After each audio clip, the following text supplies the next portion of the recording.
In a press conference that addressed the beatings in Cincinnati, the police chief said this. Our officers risk their life daily to remove violent offenders from the streets, only to see them released quickly and sometimes without consequences. This cycle must end.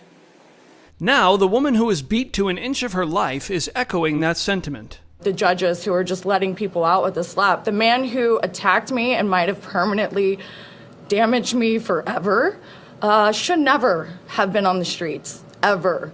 And the fact that he had just gotten out of jail previously for something he should have been in there for years. He served 7 years in prison for armed robbery and was out on bond for 4 felony gun charges when the fight occurred. It's really sad to me because I can't even fathom how many other people who have been attacked by the same type of man over and over and over. I am so sad, and I need to be the voice to help all of the victims that never got their justice. Senator Bernie Moreno is looking at new legislation to help with this problem. This was attempted murder of an innocent woman. And that person had a rap sheet a mile long. Nobody who has that rap sheet should be walking the streets of any Ohio city free. We're going to talk to some of our state legislators to see if we can put something in place that I call, with her permission, calling Holly's Act. If you commit a crime and you're punished for it, you will commit less crimes. And the punishment has to fit the crime. I mean, look, here's the reality. Holly has a death sentence, a life sentence. This is a life sentence for her. Every single day for the rest of her life, she's going to have to live through this. And yet the person who does it gets away with, oh, you know, you're a bad guy, and if you give us $400, we'll put you in some sort of community service program. No, that person should suffer just as much as she's going to suffer for the rest of her life. Our judges can no longer hide behind their cloak, and they have to be held accountable for not upholding law and order. Holly also gave an update on her condition. Did you feel like you were going to die that night? I truly felt like that.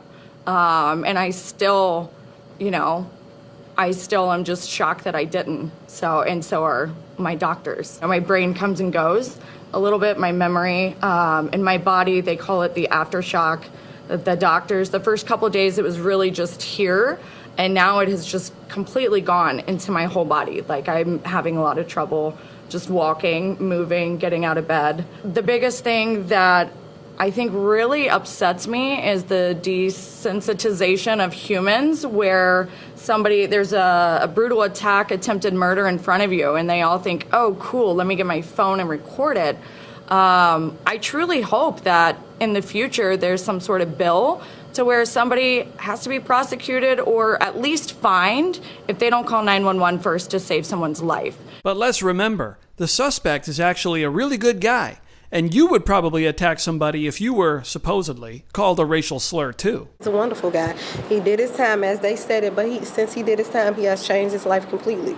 Everything they're trying to point him out to be a thug, that is not him. It's not so. Yeah, I got to tell you, I saw him in the video, and he was pretty violent. He was, but you'll be violent if somebody spit on you as well.